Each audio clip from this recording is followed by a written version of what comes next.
નમસ્કાર વિદ્યાર્થી મિત્રો, આજે આપણે ગુજરાતીમાં પાઠ 16 ગતિભંગ શીખીશું, જેના લેખક છે મોહનલાલ પટેલ. પાઠનો પ્રકાર છે લઘુકથા. લઘુકથા એટલે નાની કથા. લઘુ એટલે ટૂંકું, નાનું. તો આપણે આ લઘુકથા જે છે એ લેખકના વિકલ્પ નામના સાહિત્યમાંથી લેવામાં આવી છે. મિત્રો, અહીં ખાસ એક વસ્તુ ધ્યાનમાં રાખવાનું કે તમારે કોઈ પણ પાઠ હોય તો એ પાઠનો પ્રકાર શું છે, એમાં લેખક, પાઠ હોય તો લેખક, કાવ્ય હોય તો કવિ, એનું નામ શું એ યાદ રાખવાનું છે, એનો પ્રકાર યાદ રાખવાનો છે, લેખકે પોતાના કયા સાહિત્યમાંથી એ પાઠ લીધો છે એ તમારે ખાસ યાદ રાખવાનું છે. તો પ્રથમ પ્રશ્ન તરીકે ગતિભંગ, તો એના લેખકનું નામ શું, એ પ્રશ્ન આવી શકે. તો એના લેખકનું નામ મોહનલાલ પટેલ છે. બીજો પ્રશ્ન આવી શકે, ગતિભંગ પાઠનો પ્રકાર શું? તો ગતિભંગ પાઠનો પ્રકાર લઘુકથા.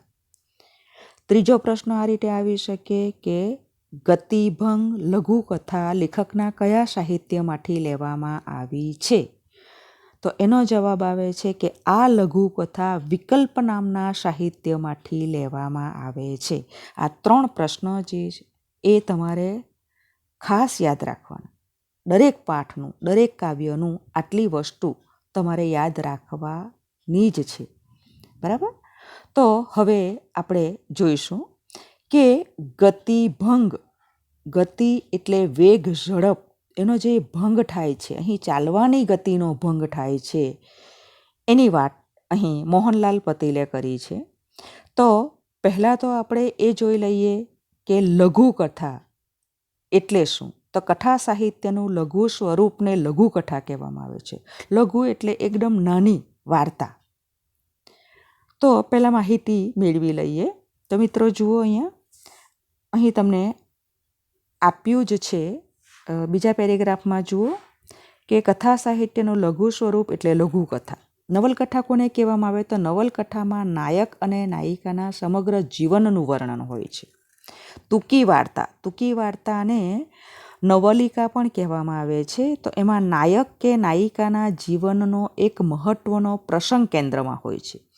જ્યારે લઘુકથા, લઘુકથામાં માનવ જીવનની એક ક્ષણનો મહિમા હોય છે, જે અત્યંત લાઘવથી એટલે ટૂંકમાં જ હોય છે, અને જે આપણને છેવટે ચોટ આપી જાય છે, આપણા હૃદયને કંઈક અસર કરી જતી હોય છે. તો એને લઘુકથા કહેવામાં આવે છે. તો આ જે લઘુકથા છે એ ગતિભંગ લઘુકથા. તો એ વાર્તામાં શરૂઆતમાં ગાડી પકડવા ઉતાવળે પગલે જતા ડુંગર અને એની પત્ની, એનું ચિત્ર છે. ડુંગરની પત્ની વારંવાર, એટલે કે વારે વારે પાછળ ફરીને કંઈક જોઈ રહી છે, કંઈક શોધી રહી છે, એ વાત છે.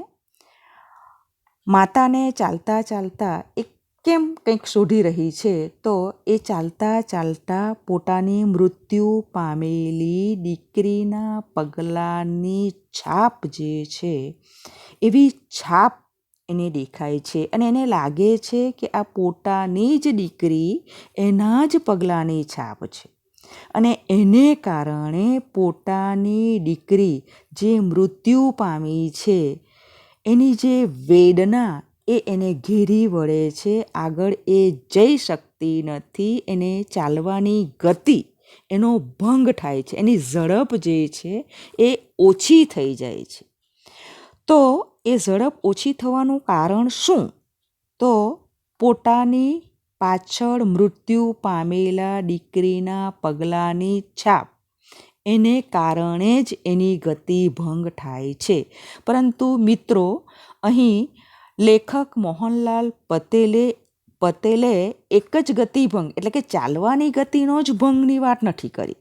સાથે સાથે નાયક અને નાયિકા એટલે કે જે પાત્રો છે, ડુંગર અને એની પત્ની, એના વિચારોની જે ગતિ છે, એનો પણ ભંગ આ પાઠમાં બતાવ્યો છે. એટલે આ લઘુકથા જે છે એ લઘુકથામાં આપણને, લઘુકથા એટલે નાની કથા, એટલે એમના જીવનની એક એક ક્ષણમાં એમની પોતાની દીકરી જે છે મૃત્યુ પામે છે, એના પગલાંની છાપ જુએ છે અને એમની ગતિનો ભંગ થાય છે. એ ગતિના ભંગમાં ચાલવાની ગતિનો ભંગ અને એમના વિચારોની ગતિનો ભંગ ખૂબ સરસ રીતે આ ગતિભંગ લઘુકથામાં મોહનલાલ પટેલે આલેખ્યો છે. આ પાઠ ખૂબ જ મહત્ત્વનો છે. આમાંથી પ્રશ્ન આવે છે, ટૂંકા પ્રશ્નો પણ આવે છે, એટલે મિત્રો ખાસ તમારે યાદ રાખવાનું છે. હવે આ પાઠ ખૂબ નાનો છે. લઘુકથા એટલે ખૂબ નાની વાર્તા હોય છે. તો હવે આપણે પાઠ જોઈશું મિત્રો. રાજપુર સ્ટેશને ગાડી પકડવા ડુંગર અને એની વહુ ઊભા માર્ગે ઝડપે જઈ રહ્યા હતા. હવે આ પ્રશ્ન પણ આવે છે કે ડુંગર અને એની વહુ કયા સ્ટેશને જઈ રહ્યા હતા? તો રાજપુર સ્ટેશને. તો રાજપુર સ્ટેશને ગાડી પકડવા ડુંગર અને એની વહુ એટલે કે એની પત્ની ઝડપભેર જઈ રહ્યા હતા. પત્નીનો પાછળ આવવાનો અણસાર એટલે સંકેત, ઈશારો મોડા પડી જવું એટલે એનો ચાલવાનો ઉત્સાહ જે છે એ ઓછો થઈ જાય છે. પહેલાં એ ખૂબ ઝડપથી ચાલી રહી છે, પરંતુ એનો ઉત્સાહ ઓછો થઈ જવો એટલે એની ગતિ જે છે એ ધીમી પડી જાય છે. પત્ની રસ્તા ઉપર નજર ફેરવતી ધીમી પડી રહી હતી. ડુંગરની પત્ની જે છે એ પેલી પગલાંની છાપ જોઈ લે છે અને પોતાના દીકરીના જ પગલાંની છાપ છે એવું એને લાગે, એટલા માટે એ ધીમી પડી રહી છે. ડુંગરને લાગે છે શું ખોળે છે. એટલે ફરી પાછું જુઓ, પત્ની રસ્તા ઉપર નજર ફેરવતી ધીમી પડી રહી હતી. શું ખોળે છે એ પ્રશ્ન જે છે એ ડુંગર પૂછે છે એની પત્નીને કે શું શોધી રહી છે, કારણ કે એની ચાલવાની ગતિ એ ધીમી પડી જાય એટલે પોતાની પત્નીને કહે છે શું ખોળે છે. ડુંગરની પત્ની જવાબ આપે છે કાંઈ નહીં. પત્નીએ જવાબ આપ્યો. એની પત્ની કહે છે કંઈ નહીં. ઝડપથી પગ ઉપાડવા પ્રયત્ન કર્યો અને એ ઝડપથી પગ ઉપાડવાનો પ્રયત્ન તો કરે છે. થોડા ડગલા ચાલ્યા પછી વળી એનો વેગ એટલે ગતિ, ઝડપ. થોડા ડગલા તો ઉત્સાહથી ચાલે છે, કારણ કે ડુંગર જે છે એને ટોકે છે કે શું ખોળે છે, શું શોધી રહી છે, અને પોતાની જે વેદના છે એ છુપાવવાનો પ્રયત્ન કરે છે. કંઈ નહીં એમ કહીને એ જવાબ આપી દે છે, પણ થોડીવાર એ રીતે એ ફરી પાછો એનો વેગ, એનો ઝડપ, એની ગતિ વધારે છે. પણ પેલી વેદના એને ઘેરી વળી એના મનના વિચારો જે છે એની ગતિ પણ ધીમી પડી ગઈ છે અને એટલા માટે થોડી ઝડપથી જાય છે, પણ ફરી પાછી એ ધીમી પડી જાય છે. એટલે એનો વેગ મંદ પડી ગયો. મંદ પડી જવો એટલે ધીમો પડી જવો. આગળ, આમ ગાંડાની માફક ડુંગર કહે છે. આમ ગાંડાની માફક એટલે કે ગાંડાની જેમ અળવડિયા શું ખાય છે? મિત્રો, હવે આ જે છે એક અલંકાર પણ આવી જાય છે. ગાંડાની જેમ. કોની જેમ? તો ગાંડાની જેમ. તો ઉપમા અલંકારનું વાક્ય થઈ ગયું. આવું અલંકાર પણ તમને આવી શકે. આમ ગાંડાની માફક અળવડિયા શું ખાય છે? અળવડિયા એટલે લથડિયા ખાવા. ચાલતા જે આ રીતે લથડિયા ખાઈને પડી જાય એની વાત છે. તો ડુંગર કહે છે આમ ગાંડાની માફક અળવડિયા શું ખાય છે? પ્રશ્ન કરે છે. ડુંગર ગુસ્સે થયો. એને ખબર જ નહીં હતી કે એ શા માટે આ રીતે આ કરી રહી હતી. એટલે એ થોડો ગુસ્સે થાય છે, કારણ કે ગાડી રાજપુર સ્ટેશને જવું હતું, કદાચ ગાડી ટ્રેન છૂટી ન જાય એટલા માટે એ ગુસ્સે થાય છે. દિવસ આઠમવા આવ્યો, આમ કર્યા કરીશ તો રસ્તામાં જ અંધારું થઈ જશે કાં તો. એટલે ડુંગર કહે છે કે હવે આ આપણો દિવસ જે છે એ આઠમવા આવ્યો છે, એટલે કે અહીંયા સૂર્યાસ્ત થવા આવ્યો છે, અને આ રીતે તું ધીમે ધીમે ચાલીશ તો અંધારું થઈ જશે અને ગાડી ચૂકી જઈશું, એવો એનો ઈશારો છે ડુંગરનો. પત્ની થોડા ડગલા આગળ ચાલી ખરી. ડુંગર જ્યારે આ રીતે એને કહે છે એ થોડા ડગલા આગળ ચાલે છે, પણ પછી તો એ બેસી પડી. એને વેદના જે છે એ વધારે હતી, એ સહન કરી શકી નહીં. થોડીવાર એ પોતાની વેદના ડુંગરથી છુપાવવાનો પ્રયત્ન કરી રહી હતી, પરંતુ હવે એ આગળ ચાલી નહીં શકી અને એ બેસી પડે છે. પાછો ફરીને ડુંગર પાસે આવ્યો. હવે એ શા માટે આ રીતે કરતી હશે એવું ડુંગરને લાગે છે. ડુંગર પાસે આવે છે અને એની પત્નીને ફરી પાછો કહે છે, તે આજ ધાર્યું છે શું? એટલે કે તે શું ધાર્યું છે કે આજે તું કેમ આવું કરે છે? તે આજ ધાર્યું છે શું? ગાડી ચૂકી જઈશું તો નહીં ઘરના કે નહીં ઘાટના. અહીં આ નહીં ઘરના કે નહીં ઘાટના એક કહેવત છે. તો મિત્રો કે ન આ બાજુના કે ન તે બાજુના, આ તમારે ખાસ યાદ રાખવાની છે કહેવત. નહીં ઘરના કે નહીં ઘાટના. ફરી પાછું જુઓ, કહેવત કઈ યાદ રાખવાની છે? નહીં ઘરના કે નહીં ઘાટના. તો તમને પ્રશ્નમાં એવી રીતે પણ આવે કે આ કહેવત કયા પાઠમાં આવી છે, અથવા તો આ કહેવતનો અર્થ સમજાવો. તો કહેવતનો અર્થ જ્યારે પૂછાય તો એમ થાય છે નહીં ઘરના કે નહીં ઘાટના, એટલે ન આ બાજુના કે ન તે બાજુના. કારણ કે ગાડી પકડવા માટે અત્યારે નીકળ્યા છે. જો ગાડી ચૂકી જઈશું તો પણ મુશ્કેલી થશે. અને બીજું કે દિવસ જે આથમી ગયો છે, એટલે કે સાંજ પડી ગઈ છે, તો શું કરીશું? એ પ્રશ્ન ડુંગરને સતાવી રહ્યો છે. એટલે કહે છે કે નહીં ઘરના કે નહીં ઘાટના. આપણે ઘર બાજુ પણ નહીં જઈ શકીશું, અને જે જગ્યાએ આપણે જવાના છે ત્યાં પણ પહોંચી શકીશું નહીં. એટલે ન આ બાજુના કે ન તે બાજુના એવો એનો અર્થ થાય છે. રાત કાઢીશું ક્યાં? એટલે કે રાત પડી જશે તો આપણે ક્યાં રાત કાઢીશું? પત્ની કશું જ બોલી નહીં. ભાવાદ્ર બનીને, ભાવાદ્ર ભાવ વત્તા આદ્ર એટલે ભાવ વિભોર બને. ભાવાદ્ર એનો અર્થ ભાવ વિભોર થાય છે. ભાવ વિભોર, એના ભાવ વિભોર થઈ, લાગણીશીલ થઈ ગઈ છે. એ તો નજરની પીછીને ધૂળ ઉપર પસવારી રહી હતી. હવે અહીં આ જે વાક્ય છે એ વાક્ય અલંકારની રીતે આવી શકે કે પત્ની કશું જ બોલીને. એ ભાવાદ્ર એટલે કે આદ્રનો અર્થ ભીનું એમ થાય છે. ભાવ ભરેલું, ભાવથી ભીંજાયેલી એમ થાય. તો અહીંયા એની સંધિ પણ આવી શકે, ભાવ વત્તા આદ્ર. અને અર્થની રીતે ભાવ વિભોર. અને આ જ વાક્ય છે ભાવાદ્ર બનીને એ તો નજરની પીછીને ધૂળ ઉપર પસવારી રહી હતી. નજરની પીછી, અહીં નજર એટલે દ્રષ્ટિ, એને પીછી સાથે સરખાવી. પણ અહીંયા શું કહે છે? નજરની પીછીને એ તો ભાવાદ્ર બનીને એ તો નજરની પીછીને ધૂળ ઉપર પસવારી રહી હતી. એટલે નજરની પીછી એટલે ઉપમેય અને ઉપમાનને એક બતાવવામાં આવ્યું છે. એક સરખું લાગે છે મિત્રો. એટલે આ અલંકાર યાદ રાખો, એ રૂપક અલંકાર આવશે. વ્યાકરણ પણ સાથે સાથે આપણે જોતા જ જઈશું. પહેલાં આપણે એક કહેવત જોઈ કે નહીં ઘરના અને નહીં ઘાટના, એટલે એક પણ બાજુના, ન આ બાજુના કે ન તે બાજુના. હવે આ વાક્યને આપણે યાદ રાખવાનું છે કે ભાવાદ્ર બનીને એ તો નજરની પીછીને ધૂળ ઉપર પસવારી રહી હતી. આ અલંકારની રીતે યાદ રાખવાનું છે. ઉપમેય અને ઉપમાન એક બતાવવામાં આવ્યા છે, અને એટલા માટે આ રૂપક અલંકાર થશે.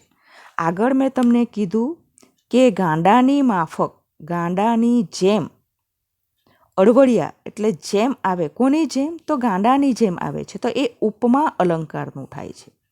બરાબર છે? આપણે સાથે સાથે અલંકાર જે એ અલંકાર પણ જોતા જઈશું. આગળ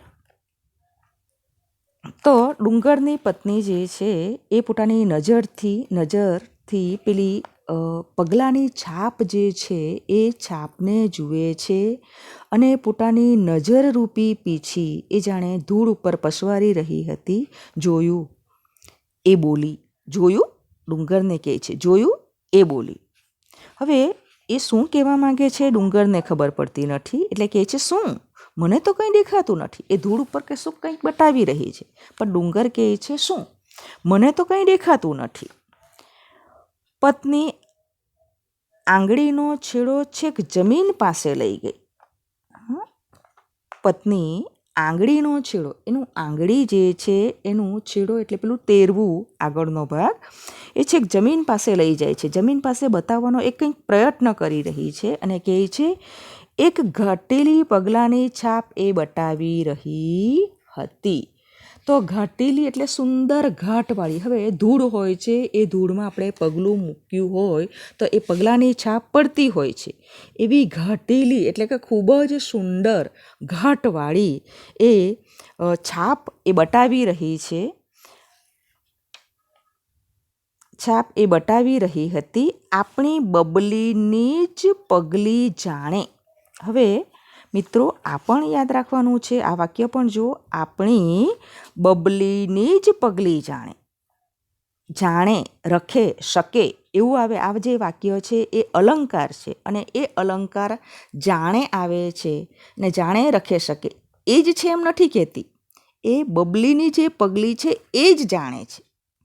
એટલા માટે આ ઉત્પ્રેક્ષા અલંકાર થશે. બરાબર. હું તો ક્યારની આ પગલીઓ જોયા જ કરતી આવી છું. પોતાની વેદના હવે એ વ્યક્ત કરી રહી છે. પહેલાં ડુંગર કહે છે કે આ શા માટે તું પાછળ પડી રહી છે. એ રીતે કહે તો કંઈ નહીં એમ કરીને આગળ ચાલવાનો પ્રયત્ન કરે છે, પરંતુ ફરી પાછી પેલી પગલાંની છાપ એક માતાને પોતાની દીકરી જે છે એ દીકરીની યાદ આવી રહી છે. એ સંતાડવાનો પ્રયત્ન કરે છે, પણ એની વેદના વધતી જાય અને વધતા એ આગળ કહે છે કે હું તો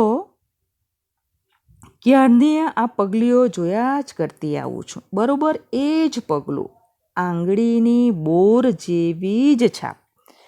હવે આ પણ યાદ રાખવાનું છે,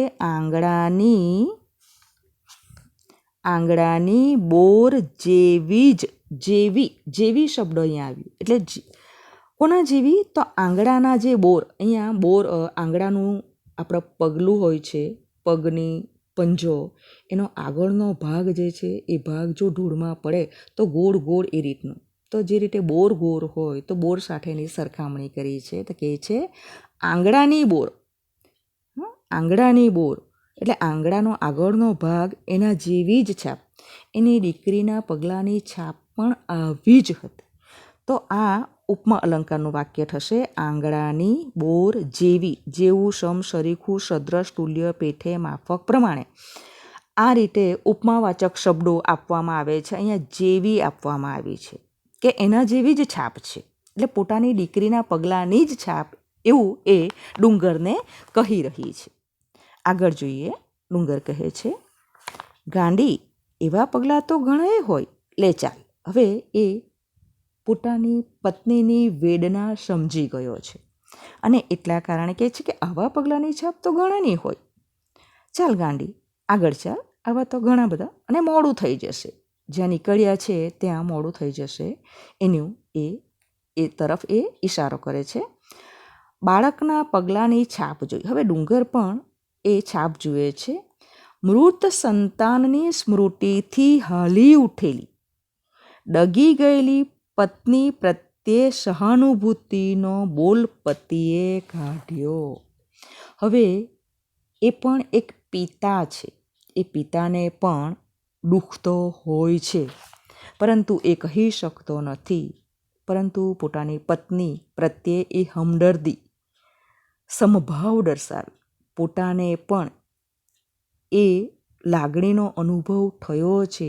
જ્યારે એની પત્ની પોતાની દીકરીની વાત કરે છે તો જે રીતે ડુંગરની પત્નીએ પોતાનું સંતાન ગુમાવ્યું તો ડુંગરે પણ એનું સંતાન ગુમાવ્યું છે અને એની યાદ, એના પ્રત્યેની પોતાનું સંતાન જે મૃત્યુ પામ્યું છે એ સંતાનની યાદ એટલે કે સ્મૃતિ એટલે યાદથી હાલી ઉઠેલી કે એની યાદ પોતાની પત્નીને ઘેરી વળી છે અને એનાથી ડગી ગયેલી પત્ની પ્રત્યે સહાનુભૂતિ એટલે લાગણી, હમદર્દી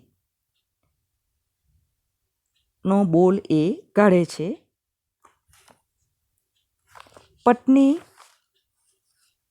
પત્ની બેસી જ રહી એ બોલી. ખેતરે જતા અને આગળ દોડી જતી બબલીની પગલીઓ મારે હૈયે જડાઈ ગઈ છે. હૈયે જડાઈ જવું, હૈયામાં યાદ રહી જવું.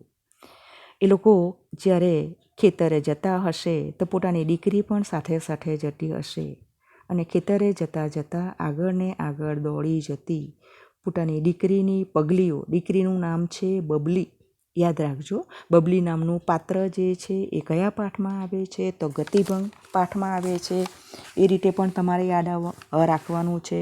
આ પાઠમાં 3 પાત્ર આવશે: ડુંગર, ડુંગરની પત્ની અને એની પુત્રી, એનું નામ છે બબલી. તો આ રીતે ડુંગર ડુંગર પોતાની પત્નીને કહે છે, પત્ની બેસી જાય છે ત્યારે સહાનુભૂતિનો બોલે છે અને આગળ કહે કે આવી પગલાંની છાપ તો ઘણા બધાની હોઈ શકે, પરંતુ ડુંગરની પત્ની બેસી રહે છે અને પોતાની વેદનાની વાત કરે છે કે ખેતરે જતા અને આવતા આગળ ને આગળ દોડી જતી બબલીની પગલીઓ મારે હૈયે જડાઈ ગઈ છે, કે એના જે પગલાં છે એ મારા હૈયામાં યાદ રહી ગઈ છે. એટલે કે એ જ પગલી છે. પગલીના બીબામાં પત્નીની નજર ધડી હતી. નજર ધડવી એટલે નજર સ્થિર થવી. રૂઢિપ્રયોગ યાદ રાખો કે એ બીબું એટલે એના જેવી છબી.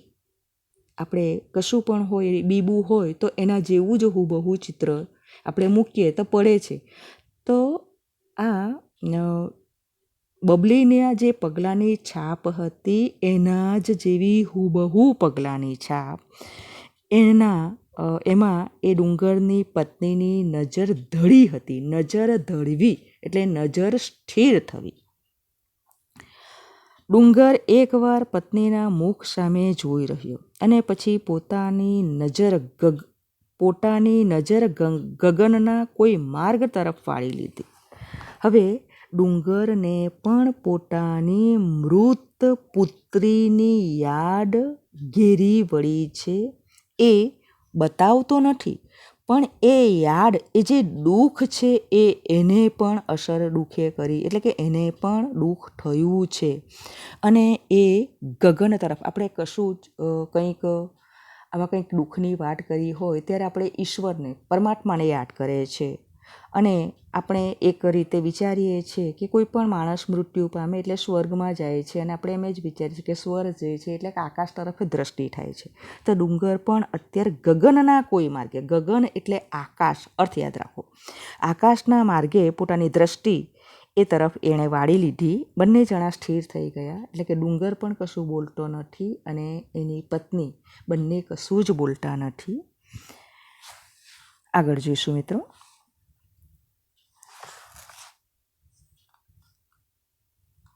લાકડીના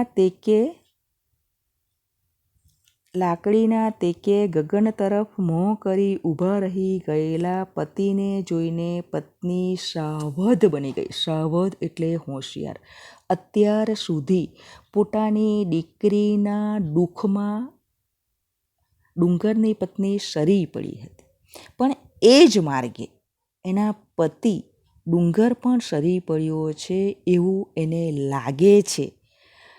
ડુંગરના માટે અહીંયા કીધું છે કે લાકડીના ટેકે, લાકડી એની પાસે છે અને આકાશ તરફ મોં કરીને ઊભો રહી ગયેલો ડુંગરને એ જુએ છે. પોતાના પતિની વેદના એ સહન કરી શકતી નથી અને એ દુઃખમાંથી બહાર કાઢવા એ પ્રયત્ન કરે છે. એટલે પત્ની સાવધ બની ગઈ. સાવધ બની જવું એટલે હોશિયાર બની જવું, કે આ માર્ગે એ પણ, અને એ લોકો તો રાજપુર સ્ટેશને જવા નીકળ્યા છે. બંને જણા સ્થિર થઈ ગયા છે.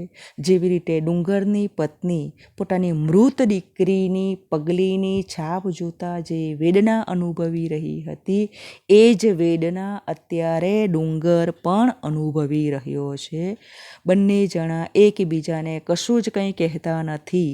ડુંગર જ્યારે ગગન તરફ મોં કરીને ઊભો રહી જાય છે ત્યારે ડુંગરની પત્ની સાવધ એટલે કે હોશિયાર થઈ જાય છે અને પોતાના પતિના વિચારોને બીજી દિશામાં વાળવાનો એ પ્રયત્ન કરે છે. એણે કહ્યું, લ્યો હેંડો એટલે ચાલો એમ કહે છે. એટલે કે એની વિચારોની જે ગતિ છે એને એ આગળ ધપાવવા માટે. આપણો પાઠનું શીર્ષક ગતિભંગ, એટલે ચાલવાની ગતિની વાત સાથે સાથે અત્યારે અહીં લેખક મોહનલાલ પટેલે બંને જે પાત્રો છે એમના વિચારોની ગતિમાં પણ જે ભંગ પડ્યો છે એને એક પત્ની જે છે પોતાના પતિના વિચારોને એ બીજી દિશામાં વાળવા માટે એ કહે છે લ્યો હેંડો, હવે પગ ઉપાડો ઝટ, હવે ઝટ પગ ઉપાડો, ગાડી ચૂકી જઈશું. જ્યાં જવા માટે નીકળ્યા છે એ તરફ ફરી એ વાળવાનો પ્રયત્ન કરી રહી છે. અને બંને જણે વળી બમણા વેગથી, જે પ્રમાણે એ ચાલતા હતા એનાથી હવે એ ઝડપથી, બમણા વેગથી એટલે ઝડપથી ચાલવા માંડ્યું. આ પાઠ છે એ વિકલ્પમાંથી લેવામાં આવ્યો. મિત્રો, પાઠ બહુ સરસ છે, નાનો છે, અને આપણે જોયું કે આ લઘુકથા એટલે કે ટૂંકી એક નાની વાત. આપણે એ પણ મેં તમને કીધું કે નવલકથામાં નાયક અને નાયિકાના સમગ્ર જીવનનું વર્ણન, ટૂંકી વાર્તામાં નાયક અને નાયિકાના જીવનનો એક મહત્ત્વનો પ્રસંગ, જ્યારે લઘુકથા જે એક ક્ષણ કઈ આવી અહીં કે એ લોકો રાજપુર સ્ટેશને જવા નીકળે છે, એક પગલાંની છાપ ધૂળમાં જુએ છે. લેખકની પત્નીને એ પોતાની મૃત પુત્રીની પગલાંની છાપ એને લાગે છે, એની ચાલવાની ગતિનો ભંગ થઈ જાય છે. છેવટે વેદના સહન થતી નથી. ડુંગર એને વારંવાર ટોકે પણ છે, કેમ ધીમી પડી ગઈ છે, આપણે મોડા પડી જઈશું તો નહીં ઘરના અને નહીં ઘાટના, એટલે કે એક પણ બાજુના રહીશું નહીં, આ રીતે કહે છે. એ બેસી જાય છે અને જ્યારે એ કહે છે કે આ તો આપણી મૃત પુત્રી બબલીના પગલાંની છાપ જેવી જ પગલાંની છાપ છે, ત્યારે ડુંગર પણ પોતાની પુત્રીની વેદનામાં સરી પડે છે અને એની પત્ની સાવધ બની જાય છે અને ડુંગરને પોતાના મૃત પુત્રીના વિચારોમાંથી એ વાળવાનો પ્રયત્ન કરે. એટલે વિચારોની ગતિ પણ અહીં ખૂબ સરસ રીતે મોહનલાલ પટેલે બતાવી છે. મિત્રો, આગળ આપણે સ્વાધ્યાય જોઈશું બીજા ભાગમાં. આભાર વિદ્યાર્થી મિત્રો.